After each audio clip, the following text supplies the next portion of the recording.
როგორ გადავეჩვიოთ ტყუილსა? ტყუილი ბავშვო პატარა ცოდო არ არის.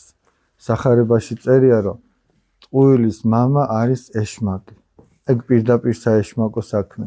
მე ამასთანავე ბავშვებთან შეხვედრა რო იყო, ნახეთ რა დროს ვიტყუები, დავუშვათ რამე დავაშავე და ვიტყუები რომ მე არ დამსაჯონ.